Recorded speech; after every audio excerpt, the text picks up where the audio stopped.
El Gobierno español, en coordinación con las comunidades autónomas y las universidades, ha realizado en los últimos años un esfuerzo especial para transformar y modernizar nuestras universidades y, en general, de todo el sistema universitario español. Diferentes informes acerca del nivel del sistema universitario español han indicado nuestra debilidad en aspectos de oferta docente internacional. La internacionalización de la educación superior universitaria, definida como el proceso de dar una dimensión internacional, intercultural y global en los objetivos, funciones y suministro de la educación superior, es un factor esencial de la reforma para la mejora de la calidad y de la eficiencia de las universidades españolas y favorece la aproximación a la excelencia como elemento que debe inspirar nuestra educación.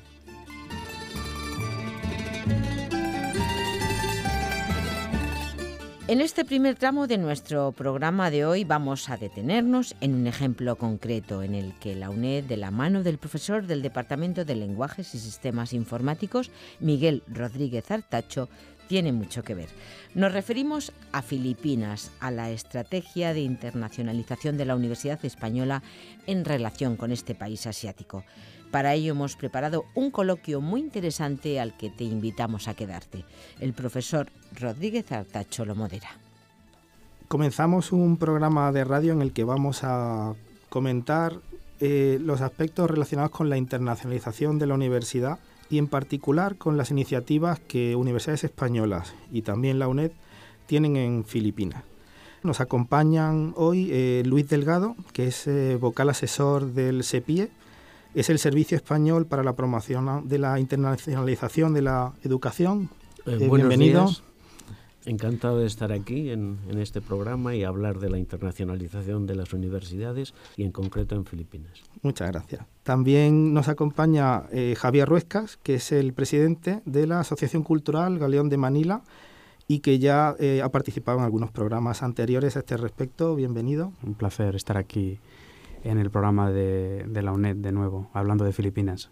Y también Perla Primicias, que es presidenta de la Asociación Profesional de Filipinos en España. Bienvenida también. Muchas gracias, encantada. También nos acompaña vía telefónica desde Manila el asesor técnico de educación del Ministerio de Educación, que es Fernando Zapico. Bienvenido, Fernando, muchas gracias por participar también. Muchas gracias a vosotros. Un placer hablar desde la tan lejana geográficamente y tan cercana culturalmente Filipinas. Muchas gracias. Vamos a empezar un poco viendo cuál sería el Ministerio ha hecho recientemente o ha publicado recientemente un documento sobre una estrategia de internacionalización. Y queríamos preguntar al vocal asesor, que él ha participado directamente en la redacción de este documento, pues cuáles son las líneas estratégicas, los objetivos más destacados de la internacionalización de la Universidad Española. Sí, efectivamente, como comentas, en 2015 el Ministerio, en un proceso participativo con todas las universidades y todos los agentes del sistema de educación superior en España, aprobó una estrategia para la internacionalización de las universidades españolas y el objetivo es tener un sistema universitario que esté altamente internacionalizado, que se aumente el atractivo de las universidades españolas en esa competición global por talento y por inversiones relacionadas con el conocimiento, de forma que España sea un país importante en el sector educativo, que promueva movilidad de entrada y salida, atrayendo los mejores estudiantes, profesores, investigadores y dando oportunidades a que nuestros estudiantes salgan también fuera. Y para conseguir estos objetivos de internacionalización propone medidas en 4 ejes estratégicos, proponiendo 28 medidas concretas. Los ejes estratégicos son primero medidas sistémicas de conseguir un sistema internacionalizado, entonces es desde revisar la normativa legal por si hubiera alguna barrera para la internacionalización de las universidades, medidas de movilidad, no solo movilidad de aprendizaje, de conocimiento, también de empleo, internacionalización en casa, porque al final el 95% de los estudiantes no van a ser móviles. Entonces, que también los campus españoles sean internacionales y se traigan las ventajas de la internacionalización a los estudiantes que quedan en el país, otros temas de reconocimiento de titulaciones, temas de atractivo internacional de las universidades, servicios de acogida, cursos de adaptación para estudiantes extranjeros, un plan de bienvenida a España, es decir, medidas que aumenten el atractivo de las universidades. Otro, las universidades no son entidades aisladas, el tercer eje, entonces fomentar la competitividad internacional del entorno, en economía del conocimiento, de las empresas, de organismos de la sociedad civil, creando esos ecosistemas de conocimiento centrados en la universidad. Y finalmente se define una geoestrategia de, bueno, pues hay algunos países prioritarios, España es miembro de la Unión Europea, hay lazos culturales con Latinoamérica, con Norte de África, entonces cómo se colabora, y también con otras regiones del mundo, por supuesto Filipinas, Asia y Oceanía, países emergentes. No se colabora lo mismo en temas de colaboración internacional de universidades con países muy desarrollados como Estados Unidos, como con otros países con menor nivel de desarrollo en África. Entonces, definir esa geoestrategia de cómo colaborar con cada región del mundo. Sí, la verdad es que son objetivos ambiciosos y muy globales. Dentro de esos planes de actuación hay varias actuaciones, tal como yo veía en el documento.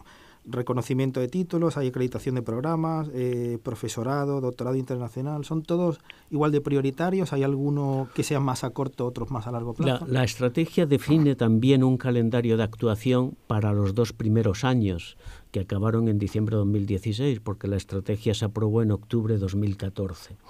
Y entonces en ese calendario de actuaciones pues se ha empezado sobre todo con actuaciones de movilidad, de esquemas de movilidad, de promover la participación de universidades españolas en ferias en otras regiones del mundo, para atraer estudiantes a universidades españolas, en temas de hacer una revisión de la normativa legal detectando barreras a la internacionalización, por ejemplo, la prueba de admisión. Hay un Real Decreto de hace año y medio en que ya no es necesaria la prueba de admisión a los estudiantes extranjeros que vengan a universidades españolas, sino que se reconoce la prueba que tengan en sus países de origen. Es decir, todas estas medidas, primero de revisión normativa y adaptación, son con las que se ha empezado, y en temas de promover movilidad con esquemas bilaterales o fomentando programas Erasmus+, que es el que tenemos en Europa, aunque también abierto a otras regiones del mundo, en que España, en el curso 2014-2015 sigue siendo el país que más Erasmus recibe, porque España tiene un atractivo, digamos, para estudiantes jóvenes, y hay un interés creciente por recibir educación superior en español, y entonces promover esas medidas de movilidad a través de esquemas bilaterales, esquemas de ayudas a las universidades para acudir a ferias de promoción en el exterior para captación de talento de los mejores estudiantes en otras regiones, etcétera. Y bueno, pues son medidas concretas, y hay un seguimiento, hay una comisión de seguimiento de la estrategia con participación de todos los ministerios implicados, no solo el de educación, empleo y seguridad social, para temas de empleabilidad, para temas de Ministerio de Interior, para temas de facilitar los visados de estudiantes que en determinados países extranjeros, de forma que hay una excepción para el visitante que venga a temas de estudio o temas de conocimiento, para estudiantes investigadores. Estas son las medidas, digamos, que se han considerado prioritarias y con las que se ha empezado, aunque la estrategia tiene un horizonte hasta 2020. Se han desarrollado los 2 primeros años, nos quedan todavía 3 años de desarrollo de la estrategia. Pues por lo que plantea veo que va al ritmo que debe, o sea que por lo que oigo parece pues son buenas noticias por ahora. Quería hacer una pregunta, si me lo permites, perfecto, Miguel, Javier, en relación a la internacionalización de la universidad. Relacionado con Filipinas concretamente. Has mencionado, Luis, que hay una serie de medidas enfocadas a países con los que hay una afinidad cultural o histórica. Sí. No sé si Filipinas, en este caso, y a lo mejor vamos a hablar de esto más adelante con más detalle, tiene esa consideración también de país prioritario igual que lo tiene, creo que en otros ámbitos, ¿no? Como en la cooperación al desarrollo, en la cooperación universitaria o en la internacionalización, ¿hay alguna medida? Yo creo que tanto Luis como Fernando Zapico nos pueden comentar Fernando un poco también, qué visión sí. tienen o cómo ven un poco desde Filipinas o desde Manila, cómo se ve la Universidad Española que llega allí, y desde aquí, desde Madrid, cómo se ve la universidad que quiere ir allí. Sí, efectivamente, en esa geoestrategia, partiendo del diagnóstico de la situación actual, en que la mayoría de los estudiantes que reciben las universidades españolas vienen sobre todo de América Latina y de Unión Europea, por razones quizá obvias. Casi pues el 40 y tantos % a nivel de posgrado de América Latina, un 20 y tantos de Unión Europea, y al revés en temas de grado. Y hay otros países con los que hay, como es Filipinas, afinidades culturales e históricas, que sin embargo se consigue una menor penetración. De hecho, pues me parece que estaba por debajo del 3% de los estudiantes extranjeros los que vienen de la región Asia-Oceanía. Entonces es ahí donde hay que hacer un esfuerzo, aprovechando también el interés creciente que ya he comentado antes que hay por recibir educación superior en español.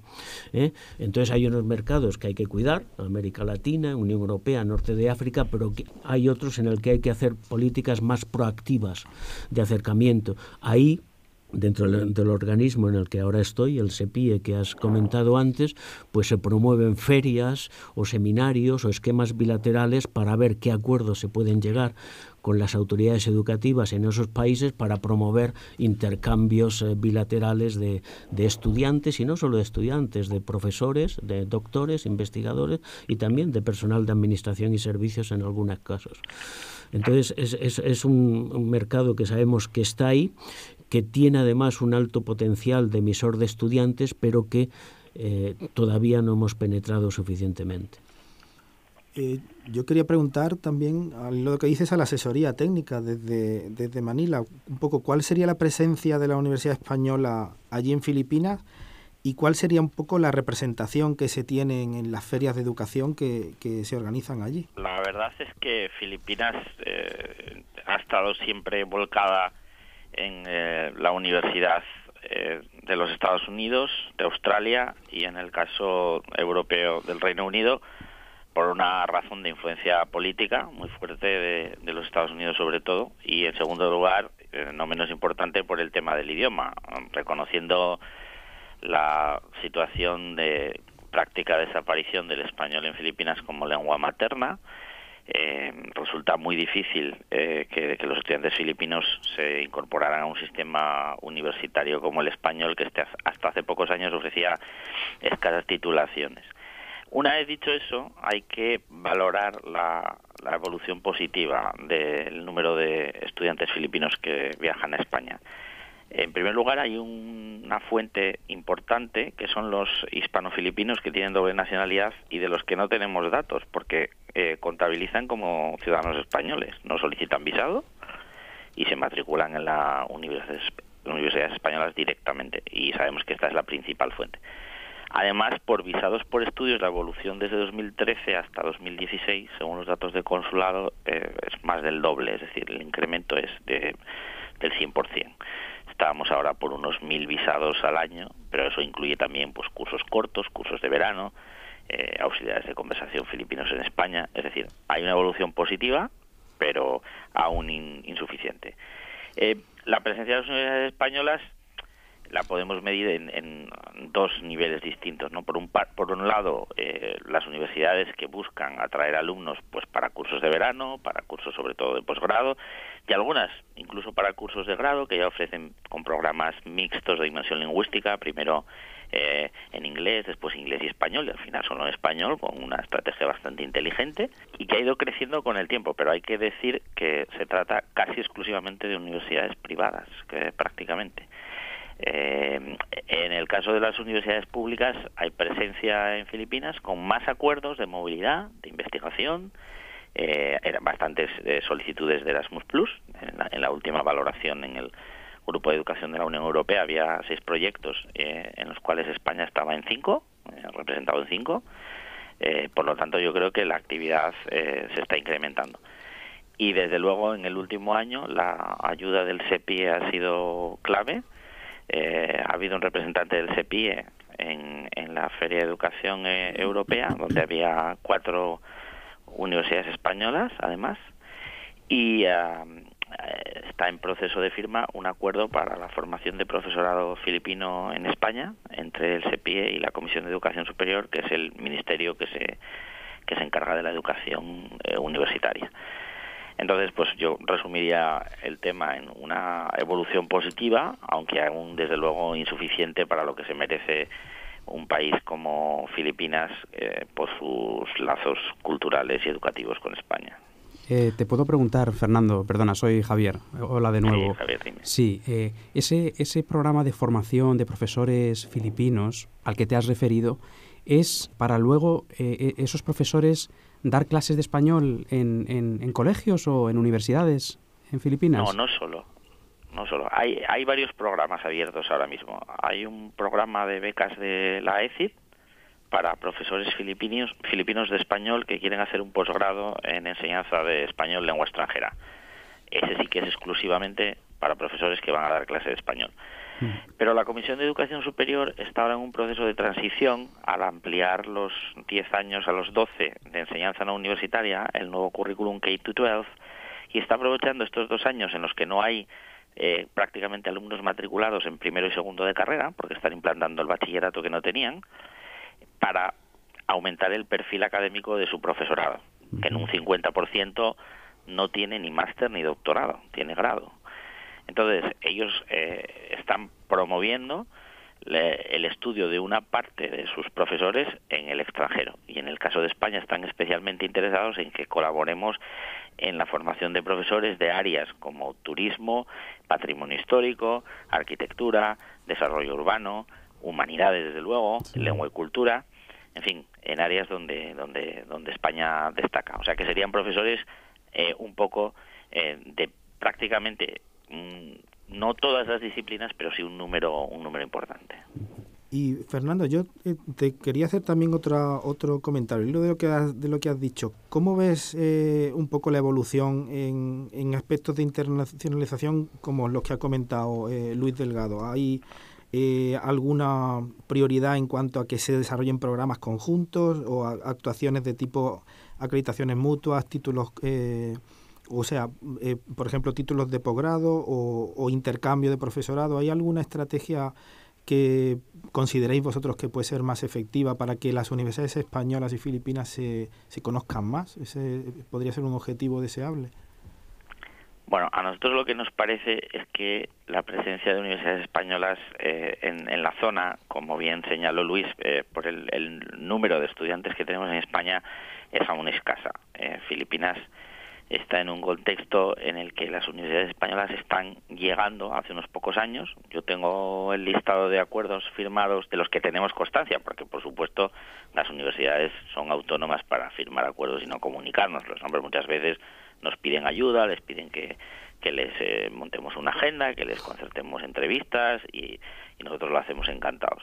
Y tengo la lista de acuerdos, desde 2013 hasta 2017 hay 45 acuerdos nuevos, es decir, hay interés. Ahora bien, se concentran en un número de universidades filipinas muy concreto, es decir, prácticamente en 6 universidades. Solo Ateneo de Manila tiene acuerdos con 14 universidades españolas. A mí me parece que la estrategia que mejor está funcionando es la de las universidades que plantean una colaboración global. Es decir, que no vienen exclusivamente a reclutar alumnos para un curso o a un acuerdo muy específico, sino las que vienen y plantean con las universidades que les parecen más compatibles con su proyecto una serie de acciones que pueden ir desde un máster conjunto a la organización de congresos, seminarios, movilidad de profesorado y también movilidad de alumnado. Quienes vienen exclusivamente a reclutar alumnos, pues en general consiguen algunos, pero el impacto suele ser menor.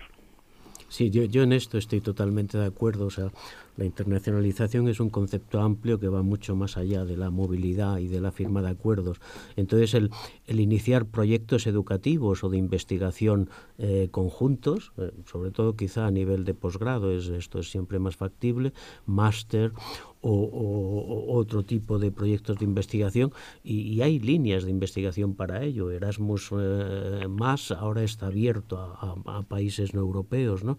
Entonces este tipo de colaboración global realmente es probablemente más productivo y tiene mucho más impacto que ir simplemente a reclutar, digamos, alumnos o estudiantes, de forma que totalmente de acuerdo con Fernando. Bueno, sí, y si me permitís incidir un poco en esto que acaba de señalar Luis, hace 2 años en la Feria de Educación organizada por la Unión Europea, pues nos visitó una colega de la Dirección General de Educación y Cultura de Bruselas, y ella misma señaló que algunas de las acciones del programa Erasmus+, 2014-2020, tenían una cuota asignada al sudeste asiático que no se estaba utilizando. Sí. Es decir, la demanda es inferior al volumen de ayudas que ofrece la Unión Europea. Es decir, que las universidades españolas, en este caso como coordinadoras de proyectos, tendrían grandes posibilidades de plantear proyectos de colaboración financiados con ese programa. Si no me equivoco, Luis, que sabrás mucho más que yo de este tema. Esto es así. Pues tomaremos nota también desde la UNED. Desde luego es un camino en el que quedan bastantes cosas por hacer, pero yo creo que vamos a buen paso. O sea, la colaboración cultural con un país que ha sido tan cercano hasta relativamente hace tan poco tiempo y tan quizá un poco olvidado en cuanto a influencia cultural o a presencia cultural española, es bastante acusado. Y en eso sí que, por ejemplo, desde las actividades que se hacen en la Asociación Galeón de Manila, yo creo que nos podéis comentar también un poco, no solamente a nivel universitario, pero evidentemente es que hace falta mucha otra labor de difusión de la cultura filipina en España, ¿no es así? Efectivamente, Miguel, eso es una de las cosas que hacemos, tanto la Asociación de Profesionales Filipinos en España como la Asociación Cultural Galeón de Manila y algunas otras, dar a conocer un poco esos vínculos culturales históricos que, como bien dices, están un poco, olvidados, en algunos casos son simplemente desconocidos. Decir que un país asiático como Filipinas hablaba español hasta mediados del siglo XX, corregidme si me equivoco, es un dato muy desconocido, me parece, que a principios del siglo XX había toda una literatura filipina en español, con grandes escritores desconocidos, desgraciadamente, no estudiados, ni en España, ni creo que tampoco en Hispanoamérica, de la talla de Recto o Jesús Balmori o Flavio Zaragoza Cano. Es una cosa que nos interesa a nosotros y creo que les debería interesar a todos en la sociedad española y hispanoamericana, dar a conocer, no difundir. Hace poco tuvimos una mesa redonda en Madrid sobre cultura hispano-filipina, en la que participó también Perla Primices, donde hablamos de esos vínculos culturales y de la lengua española, concretamente en Filipinas. No sé, Perla, si nos quieres comentar un poco cuál es tu opinión sobre el uso del español hoy en día en Filipinas, o cuál es la situación actual según tu punto de vista como filipina. Bueno, yo creo que en Filipinas ya hay un auge de estudiantes que están estudiando el idioma, estudiar, no aprender, sino estudiarlo. Pero hay que fomentarlo más entre la juventud, porque, yo creo que lo que les ha convencido era el elemento, la educación útil, que es como se enteraron que teniendo un idioma como español se puede ganar más, ¿no? En cuanto a remuneración.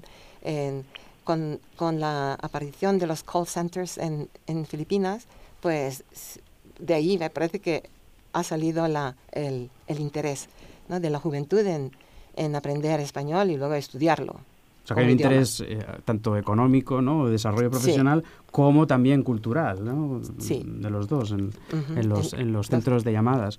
Yo quería preguntar, ya que tenemos a Fernando en la línea, sobre ese proyecto filipino de reintroducción del español en el sistema educativo filipino.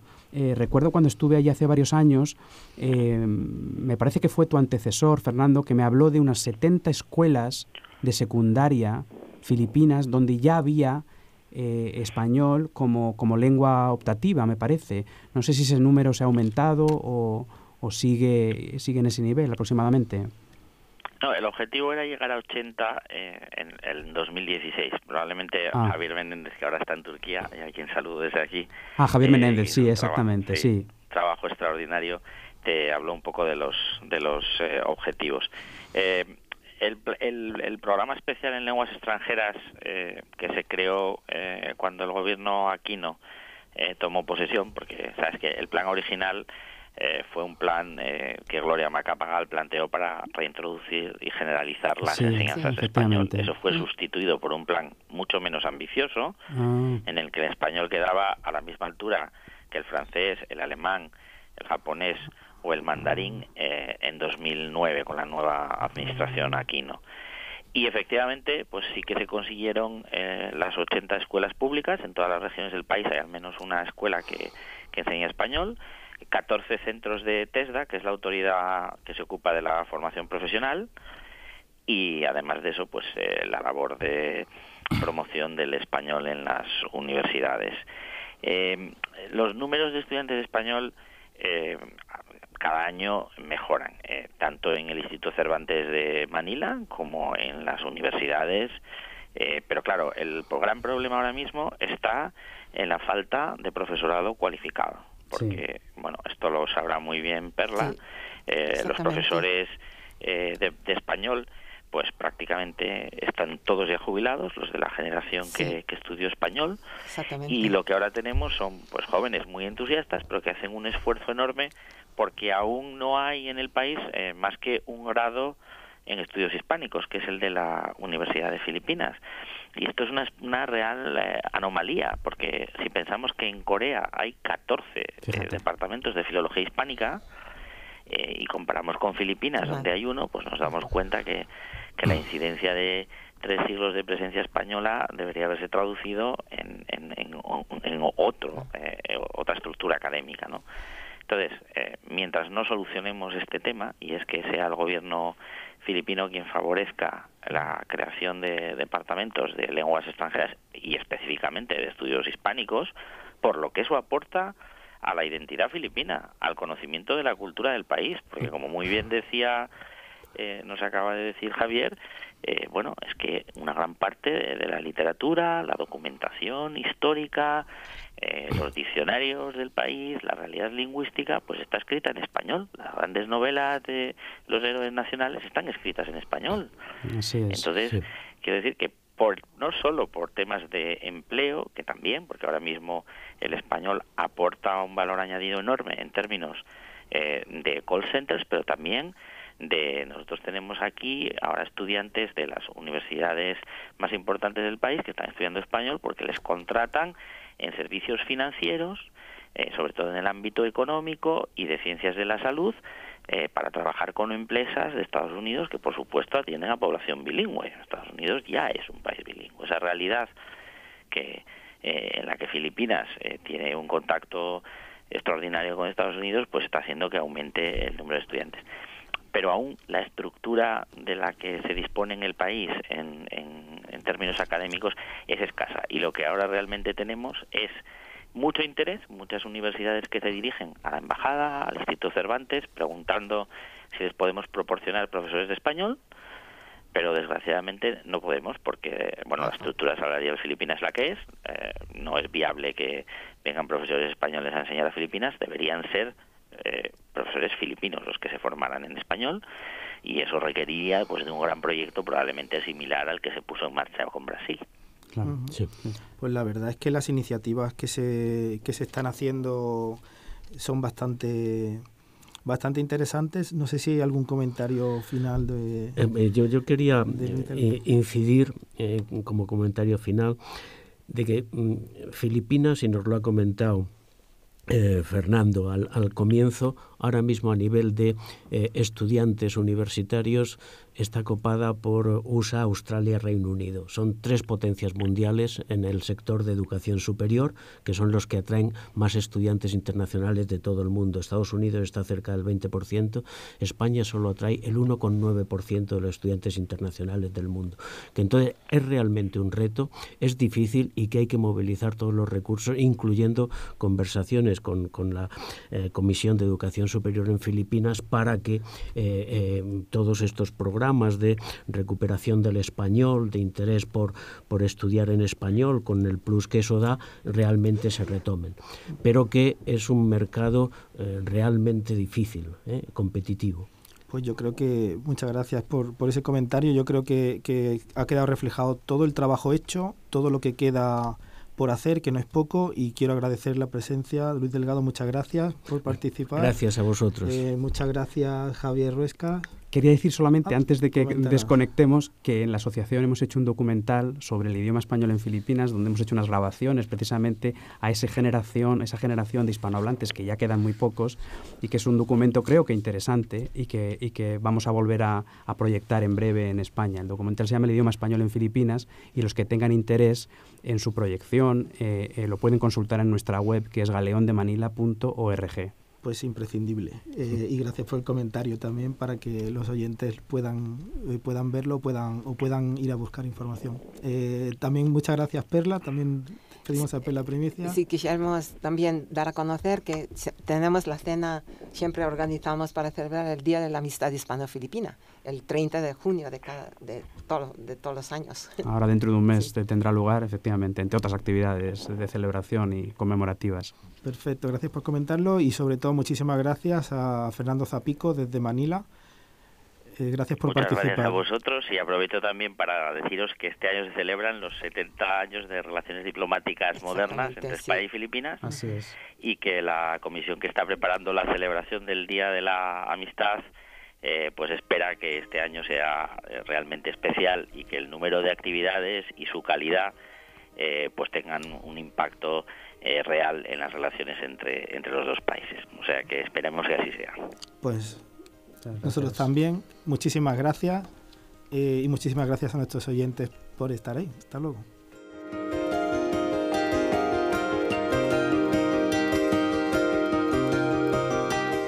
Bien, pues lo hemos escuchado. El concepto de internacionalización va más allá de la mera movilidad de estudiantes y firma de acuerdos internacionales.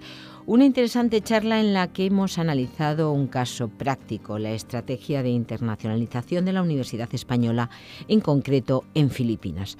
Un coloquio que ha moderado el profesor del Departamento de Lenguajes y Sistemas Informáticos de la UNED, Miguel Rodríguez Artacho, en el que han participado al teléfono desde Filipinas el asesor técnico de educación en la Embajada de España en este país asiático, Fernando Zapico, Luis Delgado, vocal asesor del CEPIE, Javier Ruescas, presidente de la Asociación Cultural Galeón de Manila, y Perla Primicias, presidenta de la Asociación Profesional de Filipinas en España, a los que agradecemos su presencia hoy en Sin Distancias, nuestro programa en Radio 3 de la UNED.